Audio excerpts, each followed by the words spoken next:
नमस्कार साथियों, आप सभी का हमारे YouTube चैनल आरवी एंटरटेनमेंट में हार्दिक स्वागत है।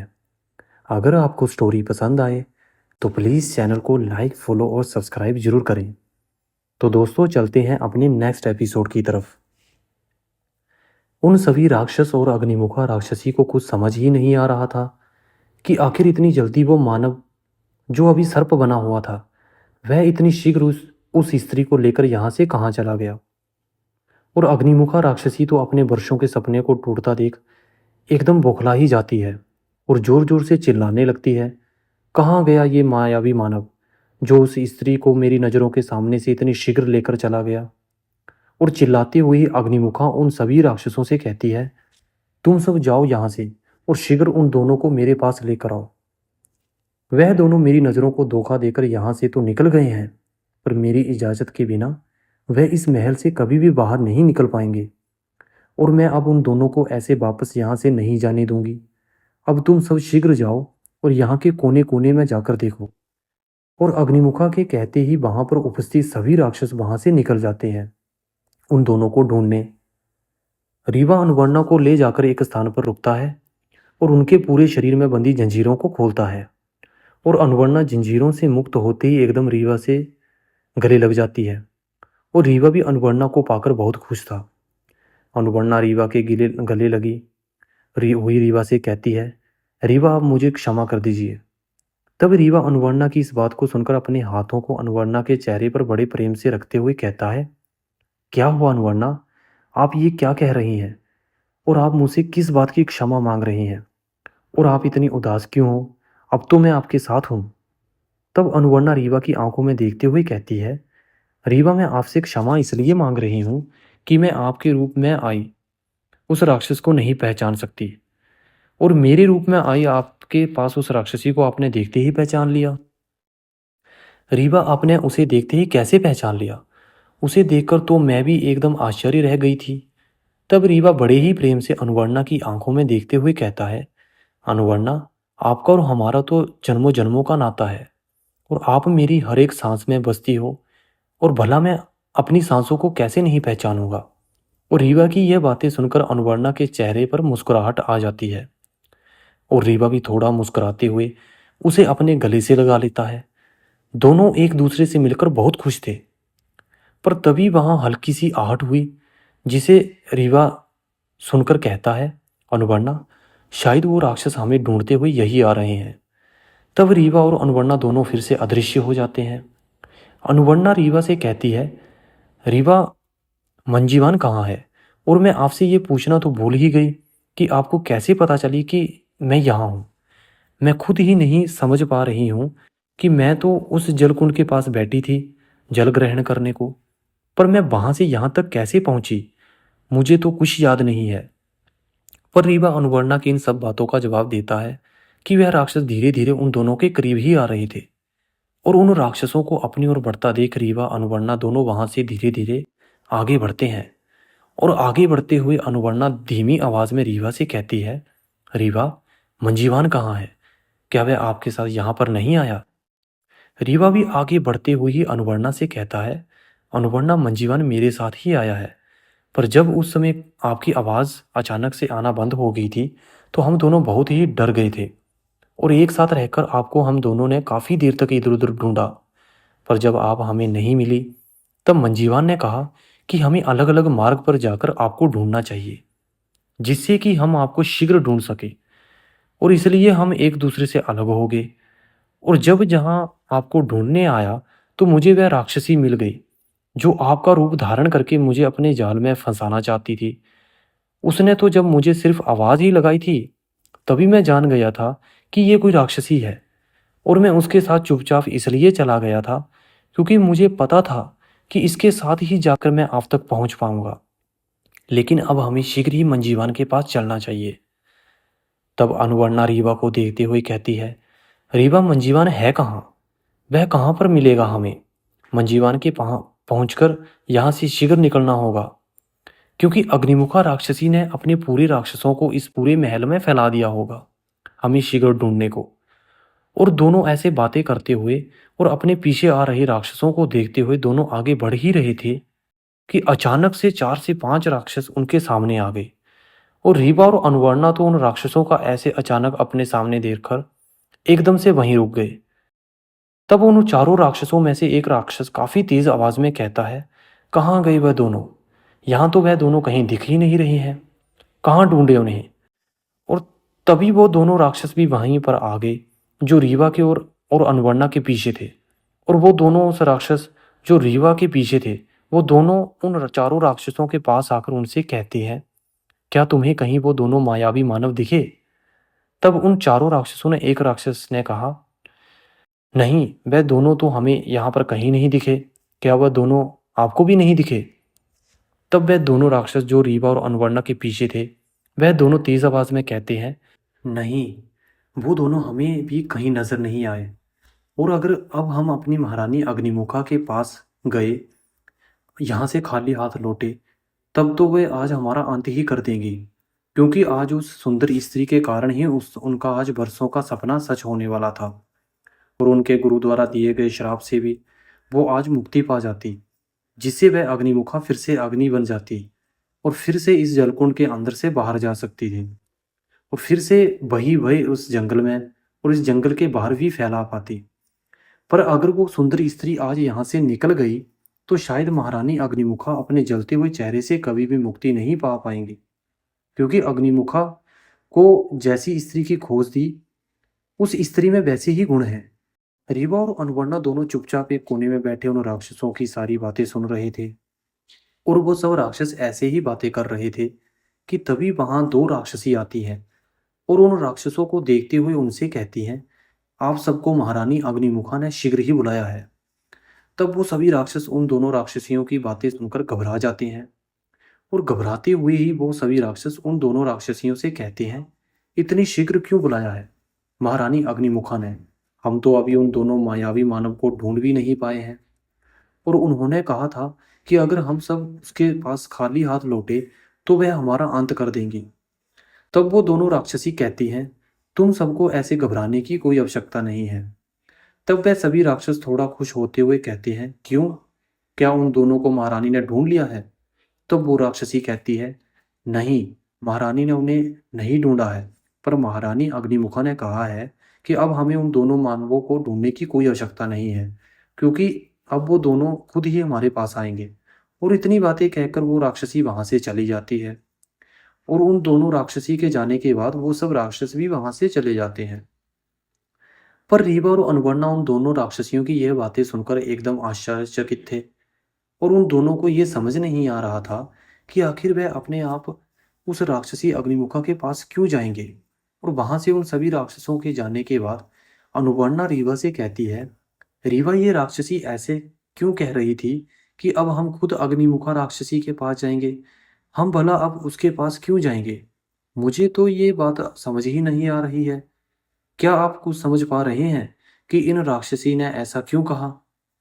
तब रीवा कुछ सोचते हुए कहता है, अनुवर्णा, ये बात तो मुझे भी समझ नहीं आ रही है कि ये राक्षसी ऐसा क्यों कह रही थी। शायद अब अग्निमुखा राक्षसी कोई नई चाल चलने वाली है, पर अब हमें उसकी कोई नई चाल में फंसने से पहले ही मंजीवान तक पहुंचना होगा और शीघ्र ही हमें यहाँ से बाहर निकलना होगा। और यही कहते हुए रीवा अनुवर्णा को लेकर उसी दिशा में चल देता है जिसमें मंजीवान अनुवर्णा को ढूंढने के लिए गया था। पर रीवा अभी उस स्थान से काफी दूर था। रीवा और अनुवर्णा दोनों तेजी से मंजीवान की ओर बढ़ रहे थे और जब चलते हुए काफी समय हो गया, तब अनुवर्णा रीवा से कहती है, रीवा, आपको ऐसे यहाँ पर मंजीवान को अकेले नहीं छोड़ना चाहिए था। उसे तो पता ही नहीं होगा कि अब मैं आपके पास हूँ और अब वह भी मुझे ना जाने कहाँ ढूंढ रहा होगा। और रीवा, आपको अच्छे से याद है ना कि मंजीवान आपके पास से किस दिशा में गया था? तब रीवा उस मार्ग को बड़े ध्यान से देखते हुए कहता है, अनुवर्णा, यहाँ तो सब मार्ग एक जैसे ही नजर आ रहे हैं, पर मुझे लग रहा है कि यही सही मार्ग है। और ऐसे ही चलते हुए थोड़ी देर में रीवा उसी स्थान पर पहुंच जाता है जहां से वह मंजीवान से दूर हुआ था। और उस स्थान पर पहुंचते ही रीवा अनुवर्णा से कहता है, अनुवर्णा, ये वही स्थान है जहां से मैं मंजीवान से अलग हुआ था। और अपने हाथों से आगे की तरफ इशारा करते हुए रीवा अनुवर्णा से कहता है, अनुवर्णा, आगे ये वही दीवार है जिसके पीछे से ही हमें आपकी हल्की हल्की आवाज सुनाई दे रही थी।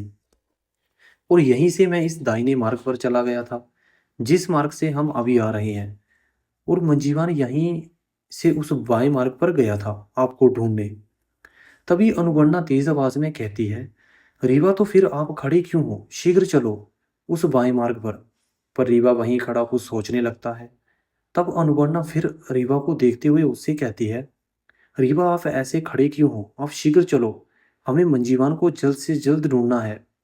और आप अब ये क्या सोचने लग गए हो, अभी हमारे पास कुछ सोचने का समय नहीं है, अब चलो यहाँ से।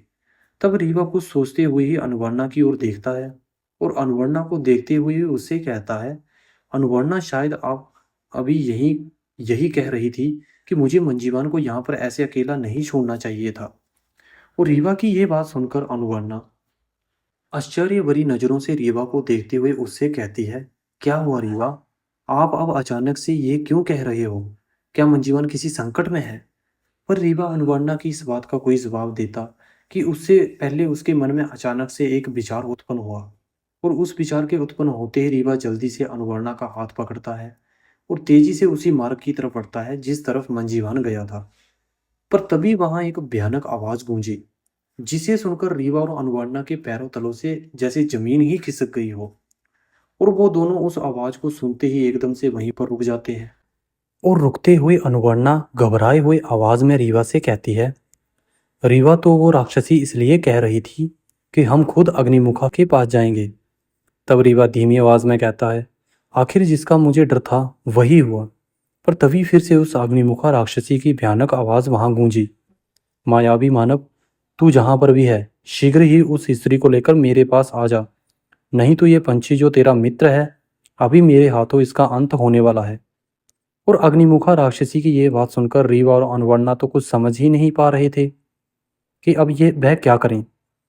रीवा कुछ सोचकर अनवर्णा से कुछ कहने ही वाला था कि उससे पहले अनवर्णा तेज आवाज में रीवा से कहती है, रीवा शीघ्र चलो, नहीं तो वह राक्षसी मंजीवान को मार देगी। पर रीवा अब भी चुपचाप ही खड़ा था। तब अनवर्णा फिर से रीवा से कहती है, रीवा आप ऐसे चुप क्यों खड़े हो, आप शीघ्र चलो, हमारे पास अब कुछ भी सोचने का समय नहीं है। वह अग्निमुखा राक्षसी बहुत ही खतरनाक है, अगर हम शीघ्र ही उसके पास नहीं पहुंचे तो वह मंजीवान को मार देगी। अनुवर्णा बार बार रीवा को शीघ्र अग्निमुखा के पास चलने को कह रही थी। रीवा तो कुछ समझ ही नहीं पा रहा था कि वह अब क्या करे, क्योंकि अगर वो दोनों अब अग्निमुखा राक्षसी के पास जाते हैं तो शायद वो कभी भी यहाँ से बाहर नहीं जा पाएंगे। और जो रीवा जंगल में अपने भाई और पिता को ढूंढने आया था वह सफर यहीं से खत्म हो जाएगा। और अगर वो उस अग्निमुखा के पास नहीं गए तो वह राक्षसी मंजीवान को मार देगी, जो ना ही रीवा चाहता था और ना ही अनुवर्णा। और रीवा ये सोच ही रहा था कि वहां फिर से अग्निमुखा राक्षसी की आवाज आई, अगर तुम दोनों शीघ्र ही हमारे पास नहीं आए तो इस पंछी से तुम दोनों अब दोबारा कभी नहीं मिल पाओगे। अगर तुम दोनों इस पंछी को जीवित देखना चाहते हो तो शीघ्र ही उसी स्थान पर आओ जहां से अभी तुम दोनों गए हो। और दोबारा से अग्निमुखा ने ये बातें सुनकर रीवा और अनुवर्णा वापस उसी दिशा की ओर बढ़ते हैं जिस दिशा से वह अभी आए थे। पर तभी वहां मंजीवान की आवाज आती है, रीवा और अनुवर्णा आप दोनों जहां पर भी हो आप वहां से शीघ्र ही बाहर निकल जाओ, यहाँ पर आने की कोई आवश्यकता नहीं है। रीवा आप जहां अपने भाई और पिता को ढूंढने आए थे आप शीघ्र ही यहाँ से चले जाइए। रीवा मैं नहीं चाहता कि मेरे कारण आपका ये कार्य अधूरा रह जाए, आप इस राक्षसी के जाल में मत फंसना। पर तभी अग्निमुखा की आवाज आती है, हे मायावी मानव, अगर तूने इस पंछी की बात मानी और अगर अब शीघ्र हमारे पास नहीं आए तो मैं अभी इसका अंत कर दूंगी, और अब अधिक विलंब करके मेरी क्रोध की अग्नि को और ना बढ़ाओ। तब अग्निमुखा की ये बात सुनकर रीवा कहता है, नहीं उसे कुछ मत करना, हम शीघ्र आ रहे हैं। तभी वहां अग्निमुखा राक्षसी की एक भयानक हंसी गूंजी जाती है और अग्निमुखा के पास जाते हुए अनुवर्णा रीवा से कहती है, रीवा आप मुझे क्षमा कर देना, मेरे कारण आप यहाँ आकर फंस गए और देखो मेरे ही कारण मंजीवान के प्राणों पर भी संकट आ गया है। और तभी अनुवर्णा फिर कुछ सोचती है और सोचते हुए रीवा से कहती है, रीवा मैं अकेली जाऊंगी उस अग्निमुखा राक्षसी के पास, उसे सिर्फ मेरी जरूरत है, आपकी नहीं। आप यहीं रुको और जैसे ही मेरे वहां पहुंचने पर अग्निमुखा राक्षसी मंजीवान को छोड़ेगी, आप शीघ्र ही उसे लेकर यहाँ से निकल जाना। पर अनुवर्णा की यह बातें सुनकर रीवा तेज आवाज में कहता है, अनुवर्णा, जो आप कह रहे हैं उसका आप मतलब भी समझ रही हैं? मैं आपको इस राक्षसी के पास अकेला छोड़कर यहाँ से भला कैसे चला जाऊं? अनुवर्णा, आप अभी मुझे समझ नहीं पाए और आप अब भी मुझे और आपको अलग समझ रही हैं, जबकि अब आपका और हमारा एक दूसरे से अलग होकर कोई अस्तित्व ही नहीं रह जाता है। अनुवर्णा, आप अब हमारी पत्नी हैं और एक पति का कर्तव्य होता है कि वह हर एक स्थिति में अपनी पत्नी की रक्षा करे। और आप इतनी परेशान क्यों हो रही हो? जब आपके मायालोक की अथाह शक्तियों वाली राक्षसी देवतेयन और शंबरी तक का अंत मैंने कर दिया था, तो फिर ये अग्निमुखा क्या है? और तब तो मेरे पास ये शक्तिपुंज की शक्तियां भी नहीं थी, और अब तो मेरे पास शक्तिपुंज की शक्तियां भी हैं, और आप भी तो हो मेरे साथ। इतना कहते ही रीवा थोड़ा मुस्कुराता है, और रीवा की इन बातों का अनुवर्णा के पास कोई जवाब भी नहीं था। इसलिए वह रीवा की बातें सुनकर अपनी नजरें नीचे झुका लेती है, और फिर रीवा अनुवर्णा को लेकर आगे बढ़ता है। रीवा के उस मुस्कुराते हुए चेहरे को देखकर अनुवर्णा समझ जाती है कि रीवा ने जरूर कोई युक्ति निकाल ली है उस राक्षसी अग्निमुखा से बचने की। और थोड़ी ही देर में रीवा और अनुवर्णा उसी स्थान पर आ जाते हैं जहां से वह थोड़ी ही देर पहले अदृश्य होकर उस राक्षसी से बचकर भागे थे। और रीवा अनुवर्णा को आता देख अग्निमुखा जोर जोर से हंसने लगती है और हंसते हुए कहती है, आ गए तुम दोनों। मेरी आंखों में धूल झोंक कर भागे थे ना, पर देखो फिर से फंस गए हमारे जाल में, और इस बार मेरे जाल से बचकर निकल नहीं पाओगे। मेरे सभी राक्षस बड़े दिनों से भूखे हैं। आज मैं इन सभी राक्षसों को तुम दोनों का भोजन परोसूंगी। तब वहां खड़े सभी भयानक रूप वाले बड़े खुश हो जाते हैं और जोर जोर से हंसने लगते हैं। पर रीवा अग्निमुखा राक्षसी की इन बातों पर ध्यान ना देते हुए वह सिर्फ मंजीवान को ही देख रहा था, जो जलती हुई अग्नि के ऊपर उल्टा लटका हुआ था। और मंजीवान को इस स्थिति में देखकर रीवा के अंदर तो क्रोध की भयानक अग्नि उमड़ रही थी, और वह अग्निमुखा का शीघ्र ही अंत कर देना चाहता था। और तभी रीवा भयानक क्रोध भरी आवाज में अग्निमुखा से कहता है, अग्निमुखा, अब इस पंछी को शीघ्र छोड़ दो। और जैसे ही मंजीवान ने रीवा की यह बात सुनी, मंजीवान रीवा की तरफ देखने की कोशिश करता है, पर मंजीवान को अग्निमुखा राक्षसी ने अग्नि में जलती हुई अग्नि के ऊपर उल्टा लटकाया हुआ था, जिसके कारण मंजीवान चाहकर भी रीवा को देख नहीं पा रहा था। और मंजीवान को उस जलती हुई अग्नि की वजह से भयानक पीड़ा हो रही थी। पर फिर भी वह रीवा से कहता है, रीवा, आप यहाँ पर क्यों आए हो? मैंने आपसे कहा था कि आप यहाँ पर मत आना। और तभी अनुवर्णा भी तेज आवाज में अग्निमुखा से कहती है, अग्निमुखा, तुझे सिर्फ मेरे रूप की आवश्यकता है ना, तो मैं आ गई हूं।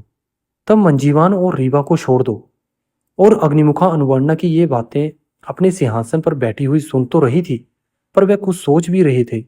और कुछ सोचते हुए ही अग्निमुखा कहती है, आखिर तुम सब जहां इस जंगल में कहां से आए हो? क्या तुम सब किसी और लोक के निवासी हो?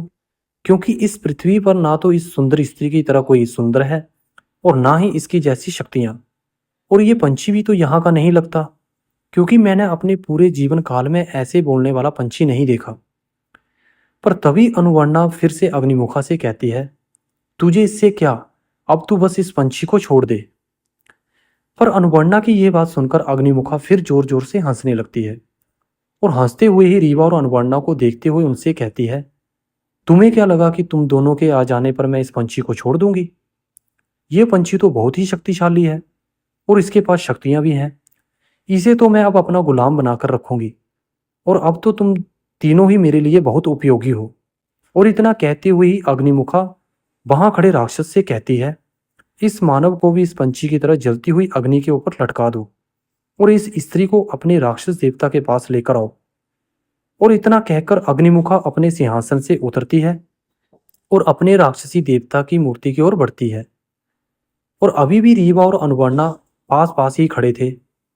तब अनुवर्णा रीवा को देखते हुए कहती है, रीवा, क्या सोचा है? अब हमें क्या करना चाहिए? मंजीवन को किसी भी तरह से बचाना होगा, उसकी ये स्थिति अब और मुझसे देखी नहीं जा रही है। तब रीवा कहता है, अनुवर्णा, जैसे ही ये राक्षस अपनी ओर बढ़े, आप शीघ्र ही इन राक्षसों पर उसी शक्ति से प्रहार करना जिस शक्ति का प्रहार आपने जंगल में उस भयानक जानवर पर किया था। पर रीवा की यह बात सुनकर अनुवर्णा आश्चर्य भरी नजरों से रीवा की ओर देखने लगती है, और देखते हुए ही रीवा से कहती है, ये आप क्या कह रहे हैं? आप अगर मैंने ऐसे इन सभी राक्षसों पर अपनी शक्तियों का प्रहार कर दिया तो कहीं अग्निमुखा राक्षसी मंजीवान का कुछ अहित ना कर दे। और उधर वो राक्षस भी धीरे धीरे रीवा और अनुवर्णा की तरफ बढ़ रहे थे, जिन्हें देख रीवा जल्दी से अनुवर्णा से कहता है, आप इसकी चिंता मत करो। पर तभी फिर अनुवर्णा कहती है, रीवा, पर हम इस अग्निमुखा का अंत कैसे करेंगे? क्योंकि मैंने पहले ही उस पर अपनी शक्तियों का प्रहार कर चुकी हूं, पर मेरी शक्तियों का उस पर कोई प्रभाव नहीं हुआ। तब रीवा कहता है, अनुवर्णा, मुझे पता है कि इस राक्षसी अग्निमुखा का अंत कैसे होगा। पर रीवा यह बात सुनकर अनुवर्णा उसकी ओर देखते हुए कहती है, कैसे रीवा? आपको कैसे पता चला कि अग्निमुखा का अंत कैसे होगा? पर रीवा अनुवर्णा को कुछ बताता कि उससे पहले ही वो सभी राक्षस उनके पास आ गए और उधर अग्निमुखा सामने ही थोड़ी दूर अपने राक्षस देवता की मूर्ति के सामने जाकर बैठ जाती है और बैठते हुए अग्निमुखा की तेज आवाज में कहती है, ये सुंदर स्त्री, अब तो शीघ्र यहाँ पर आ जा, नहीं तो ये मानव और ये पंछी दोनों अभी मारे जाएंगे। और हाँ, अब तुम दोनों अब अपनी किसी भी शक्ति का प्रयोग मुझ पर मत करना, क्योंकि तुम दोनों की अब किसी भी शक्ति का प्रभाव मुझ पर नहीं होगा, क्योंकि मेरा अंत तुम तो क्या, कोई भी बड़ी से बड़ी शक्ति भी नहीं कर सकती है। और इतना कहकर अग्निमुखा अपने राक्षस देवता की मूर्ति को देखते हुए अपनी आंखें बंद करके कुछ बुदबुदाने लगती है। और जैसे ही वह राक्षस रीवा को बांधने के लिए आगे बढ़े, अनुवर्णा ने वैसे ही किया जैसे रीवा ने कहा था। अनुवर्णा जल्दी से अपनी शक्तियों का उन सभी राक्षसों पर प्रहार कर दिया और रीवा तुरंत अदृश्य होकर मंजीवान के पास गया और जल्दी से उसे जलती हुई अग्नि के ऊपर से उतारकर नीचे ले आया। और अग्निमुखा तो अपनी आंखें बंद किए हुए अपने राक्षस देवता की आराधना करने में लगी हुई थी। वह तो अपने देवता को मनाकर अपने श्राप से जल्द मुक्ति पाना चाहती थी और अपने इस जलते हुए चेहरे को वह जल्द से जल्द उनके चेहरे से बदलना चाहती थी। और इधर अनुवर्णा ने लगभग वहां पर उपस्थित सभी राक्षसों को अपनी शक्तियों से अंत कर दिया था। और रीवा भी मंजीवान को बाहर लाकर अग्निमुखा की ओर बढ़ता है, जो वहां से थोड़ी ही दूर में थी। रीवा बिना कुछ आवाज किए हुए उनके काफी दूर से ही कुछ मंत्र को पढ़ते हुए उससे चारों ओर घूमने लगता है। और रीवा के हाथों में कुछ था जो कुछ मंत्र को पढ़ते ही अग्निमुखा के चारों ओर घूमते हुए डालने लगता है। और रीवा जो मंत्र पढ़ते हुए अग्निमुखा के चारों ओर डाल रहा था, उसके कारण अग्निमुखा को अपने अंदर एक अजीब सी घुटन महसूस होती है, जिस कारण उसे ना चाहते हुए भी उसे पढ़ रही मंत्रों को बीच में ही छोड़ना पड़ता है। और उसके अंदर की जो राक्षसी शक्तियां थी वह एक एक करके बाहर निकलने लगती हैं, जिन्हें वहीं पर खड़ी अनुवर्णा अपनी शक्तियों से नष्ट कर रही थी। पर अग्निमुखा आप भी नहीं समझ रही थी कि यह अचानक से उसके साथ हो क्या रहा है। और तभी उसकी नजर रीवा पर पड़ी और जैसे ही उसकी नजर रीवा के हाथों में पड़ी और जो रीवा अपने हाथों में कुछ लिए मंत्रों को पढ़ते हुए अग्निमुखा के चारों ओर डाल रहा था, उसे देखकर अग्निमुखा एकदम घबरा जाती है और तेज आवाज में चिल्लाते हुए रीवा से कहती है, ये क्या कर रहे हो तुम? ऐसा मत करो, इन्हें लेकर तुम मुझसे दूर हटो। पर रीवा उन मोतियों को, जिन मोतियों से अग्नि के समान प्रकाश निकल रहा था, रीवा उनको अपने हाथों में लिए ही मंत्र पढ़ते हुए अब भी उन मोतियों को अग्निमुखा राक्षसी के चारों ओर डाल रहा था। और जब रीवा उन मोतियों को डालना नहीं बंद करता तो अग्निमुखा बहुत अधिक क्रोधित हो जाती है और उसका चेहरा जो पहले से ही अग्नि की तरह जल रहा था, अब उसके चेहरे की अग्नि और भी बढ़ जाती है। अब तो एक तरह से अग्निमुखा ने विकराल रूप धारण कर लेती है और अब वह अपने राक्षस देवता की मूर्ति के सामने से तेजी से उठती है और अपनी शक्ति का प्रहार रीवा पर करने लगती है। पर अब उसकी एक भी शक्ति उस गोले को पार करके रीवा तक पहुंच ही नहीं पा रही थी, जो रीवा ने उन अग्नि मोतियों से बना रहा था, जिसे देख अग्निमुखा और भी क्रोधित हो जाती है। और फिर वह एक बार अपनी आंखें बंद करती है और फिर कुछ मंत्रों को पढ़ते हुए ही वह अपनी आंखें फिर खोलती है और फिर रीवा के ऊपर अपनी किसी बड़ी शक्ति का प्रहार करती है। पर इस बार भी उसकी वह बड़ी शक्ति भी विफल हो जाती है और अपनी सबसे बड़ी शक्ति को ऐसे विफल होता देख अग्निमुखा एकदम बौखला जाती है और वह तेजी से रीवा की ओर बढ़ती है। पर जैसे ही अग्निमुखा आगे बढ़ती है, उसका पैर उन मोतियों पर पड़ता है जो रीवा मंत्र पढ़ते हुए अग्निमुखा के चारों ओर डाला था। उन मोतियों पर अग्निमुखा के पैर पड़ते ही वह सभी मोती तेज अग्नि की तरह जलने लगते हैं जिस कारण अग्निमुखा रीवा तक पहुंच ही नहीं पाती और अपने चारों ओर इतनी तेज अग्नि को देख अग्निमुखा समझ ही नहीं पा रही थी कि वह अब क्या करे। वह बहुत कोशिश करती है उस अग्नि के बीच से निकलने की, पर उसकी हर एक कोशिश व्यर्थ हो रही थी। तब अग्निमुखा चिल्लाते हुए रीवा से कहती है, बंद करो ये सब, जाने दो मुझे यहाँ से। तब रीवा तेज आवाज में अग्निमुखा से कहता है, क्यों, अब तुझे सबसे सुंदर राक्षसी नहीं बनना है? तुझे तो अनुवर्णा का ये सुंदर रूप चाहिए था, तो अब क्या हुआ? अब तो ये तेरे पास ही अनुवर्णा खड़ी है, तो फिर अब तू यहाँ से जाना क्यों चाहती है? और धीरे धीरे वह अग्नि और भी बढ़ती जा रही थी। उस अग्नि के बीच में खड़ी वह राक्षसी यह सोच रही थी कि आखिर इसे पता कैसे चला कि इन अग्नि मोतियों के बारे में, जिनसे कि मेरा अंत हो सकता है। पर इन मोतियों के बारे में सिर्फ मुझे ही पता था, तो इसे कैसे पता चला? और वह ये सब सोच रही थी कि अचानक से एक हंसी वहां गूंजी, जिसे सुन अग्निमुखा एकदम से चौंक जाती है। उस हंसी को सुनते ही वह आश्चर्यचकित होकर चारों ओर देखने लगती है और उस हंसी को सुनकर रीवा के चेहरे पर मुस्कुराहट आ जाती है। और रीवा के चेहरे पर मुस्कुराहट को देख अनुवर्णा कुछ समझ नहीं पा रही थी कि रीवा के चेहरे पर इस मुस्कुराहट की वजह क्या है। तब अनुवर्णा रीवा को देखते हुए कहती है, रीवा, आपके चेहरे पर यह मुस्कुराहट कैसी है और ये हंसी किसकी है, जिसे सुनकर आपके चेहरे पर यह मुस्कुराहट आ गई? तब रीवा मुस्कुराते हुए अनुवर्णा से कहता है, अनुवर्णा, आप थोड़ा धैर्य रखो, अभी आपको पता चल जाएगा कि ये हंसी किसकी है और उसको सुनकर मेरे चेहरे पर मुस्कुराहट क्यों आई है। बस क्षण मात्र और रुक जाओ। और तभी वहां एक बहुत ही बुजुर्ग व्यक्ति आता है, जिसकी उम्र को आंख पाना तो रीवा के बस में था और ना ही अनुवर्णा के।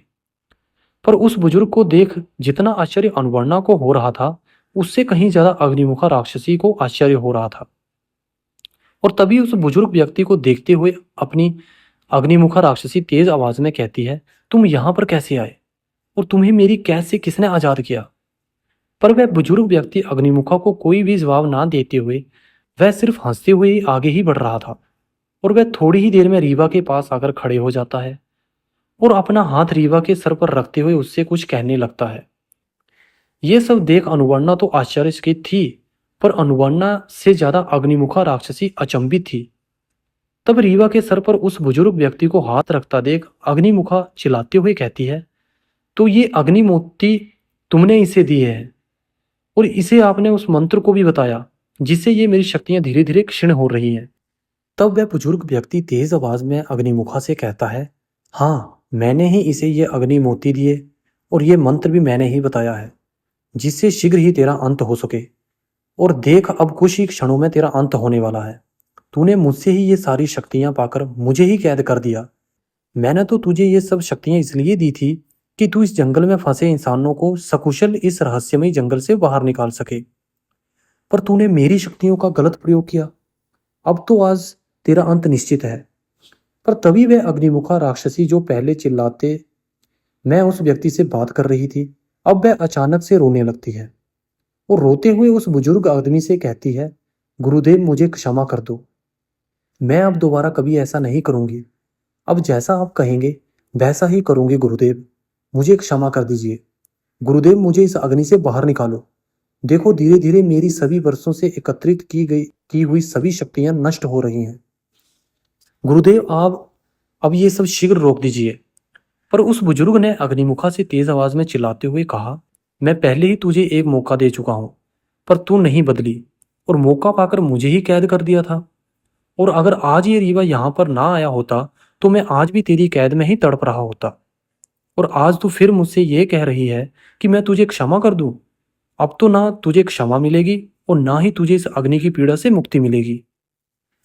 जैसे मैं बरसों से तड़पा हूं तेरी कैद में रहकर, अब तू तड़प इस जलती हुई अग्नि के बीच में रहकर। अग्निमुखा उस जलती हुई अग्नि के बीच में तड़पते हुए बार बार चिल्ला रही थी, गुरुदेव, मुझे क्षमा कर दो या फिर मुझे मुक्ति दे दो। पर वह बुजुर्ग व्यक्ति अग्निमुखा राक्षसी की एक भी बात को सुन ही नहीं रहा था और वह रीवा को वहां से लेकर थोड़ा बाहर आ जाता है और रीवा से कहते हैं, रीवा बेटा, आपका बहुत बहुत धन्यवाद जो आपने ही हमारी मदद की है। पर तभी रीवा अपने हाथ जोड़ते हुए उस बुजुर्ग व्यक्ति से कहता है, आप ये क्या कह रहे हैं? आप हमें धन्यवाद क्यों कह रहे हो? धन्यवाद तो हमें आपका करना चाहिए। अगर आप हमें ना मिले होते तो शायद हम इतनी आसानी से इस अग्निमुखा राक्षसी का सामना कर ही नहीं पाते और ना ही इसका अंत होता। और अग्निमुखा अब भी बार बार चिल्ला रही थी और बार बार वह चिल्लाती हुई यही कह रही थी कि गुरुदेव मुझे छोड़ दो, मुझे बहुत पीड़ा हो रही है। और अनुवर्णा वहीं पर खड़ी अब भी उस अग्निमुखा राक्षसी को ही देख रही थी। तब रीवा अनुवर्णा को देखते हुए उससे कहता है, अनुवर्णा आप अब वहां क्या कर रही हो? यहाँ आ जाइए, हमें शीघ्र ही बाहर निकलना होगा। तब रीवा के कहने पर अनुवर्णा अग्निमुखा को देखते हुए धीरे धीरे रीवा की ओर बढ़ती है और तभी मंजीवान पंछी रीवा के पास आकर रीवा से कहता है, रीवा मुझे तो इस राक्षसी को इस स्थिति में देखकर बहुत अधिक ही खुशी हो रही है। इसने ऐसे ही मुझे अग्नि के ऊपर लटकाया हुआ था। अब उसे पता चलेगा कि अग्नि की पीड़ा क्या होती है। तब रीवा मंजीवान से कहता है, हाँ मंजीवान, आप ठीक कह रहे हो, पर इसे इस अग्नि से कोई पीड़ा नहीं हो रही है, क्योंकि इस अग्निमुखा को तो बरसों से ही आदत है अग्नि की पीड़ा सहने को। क्योंकि इन बुजुर्ग बाबा के श्राप के कारण उसका चेहरा तो बरसों से ही अग्नि की तरह ही जल रहा है। ये इस अग्नि की पीड़ा के कारण इतना नहीं चिल्ला रही है, ये तो अपनी बरसों से एकत्रित की हुई शक्तियों को क्षण भर में नष्ट होता देख और अपना अस्तित्व मिटता देख इतना चिल्ला रही है। तभी अनुवर्णा भी रीवा के पास आ जाती है और रीवा को देखते हुए कहती है कि अग्निमुखा क्षमा मांग तो रही है इन बुजुर्ग से, कह दो कि इसे क्षमा कर दें, क्योंकि मुझे इसकी ये पीड़ा देखी ही नहीं जा रही। तब रीवा बड़े ही आश्चर्य से कहता है, ये आप क्या कह रही हैं? और इसके आगे रीवा अनुवर्णा से कुछ और कहता कि उससे पहले ही उस बुजुर्ग व्यक्ति ने अनुवर्णा की ओर देखते हुए कहा, पुत्री आप ये क्या कह रही हैं? अगर ये अग्निमुखा अभी इस स्थिति में ना होती तो अब तक तुम उसकी स्थिति में ही होते, और जो आप इस राक्षसी की स्थिति को देखकर इतनी उदास हो रही हो वह आप सबको इस स्थिति में लाकर हंस रही होती। अब इस राक्षसी पर ज्यादा ध्यान मत दो, अब सब यहां से शीघ्र निकलो। तभी रीवा कहता है, बाबा मैं आपसे कुछ मांगना चाहता हूँ, क्या आप मुझे वह देंगे? तब वह बुजुर्ग मुस्कुराते हुए कहता है, हाँ बेटा मांगो, आप क्या मांगना चाहते हो? आप मुझसे मेरी जो भी शक्तियां मांगना चाहते हो वह मांग सकते हो, क्योंकि मेरे पास मेरी शक्तियों के अलावा और कुछ भी नहीं है आपको देने को। तभी रीवा कहता है, नहीं बाबा, हमें आपसे आपकी कोई शक्तियां नहीं चाहिए। तो फिर क्या चाहिए बेटा आपको? क्योंकि मेरे पास और कुछ नहीं है आपको देने को। बाबा ने ये रीवा को देखते हुए कहा। तभी वह कहता है, बाबा मैं चाहता हूं कि इस अग्निमुखा को इस पीड़ा से मुक्ति दे दो, ताकि इसे इस राक्षसी जीवन से मुक्ति मिल जाए और शायद फिर इसे कोई अच्छा जन्म मिल जाए, जिससे शायद ये कोई दूसरा जन्म पाकर अपने इस जन्म का प्रायश्चित कर सके।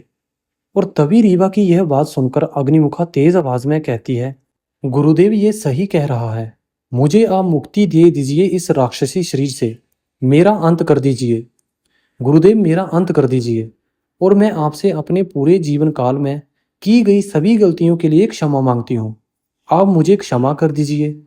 और फिर रीवा और अनुवर्णा दोनों उस बुजुर्ग व्यक्ति से कहते हैं अग्निमुखा के मुक्ति के लिए। क्या अग्निमुखा को वह बुजुर्ग व्यक्ति इस राक्षसी शरीर से मुक्ति देगा? और क्या अग्निमुखा मुक्ति पा वहां से हमेशा हमेशा के लिए चली जाएगी, या फिर और क्या रीवा यहां से बाहर निकलकर अपने भाई और पिता को ढूंढ पाएगा, या फिर उसे अभी अग्निमुखा जैसी और राक्षसी या राक्षसों का सामना करना पड़ेगा? यह जानने के लिए जुड़े रहें हमारे YouTube चैनल के साथ। अगर आपने हमारे चैनल को सब्सक्राइब नहीं किया है तो प्लीज़ चैनल को लाइक, फॉलो और सब्सक्राइब जरूर करें। धन्यवाद।